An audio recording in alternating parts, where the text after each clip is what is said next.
How to check login activity on Gmail. Hi everyone, welcome back to our channel. Today I'll be showing you the ways to check your login activity on Gmail.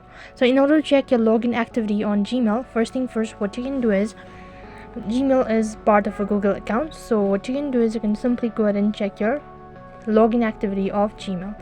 So for that, you need to open up your Gmail application, or you can simply go ahead and open up your Google as well and tap the profile icon from the top right. After that, you'll need to go to Google account, and while you're on this page, you need to go to data and security. So tap on the security button, and while you're on this page, scroll down a bit and you'll be able to see your devices.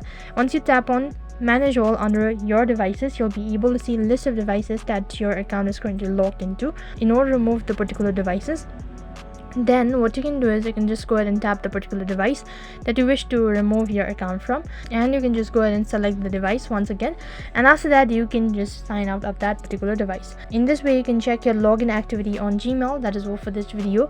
I hope the video was helpful. Make sure to like, share and subscribe to our channel. Thank you for watching. See you in the next video.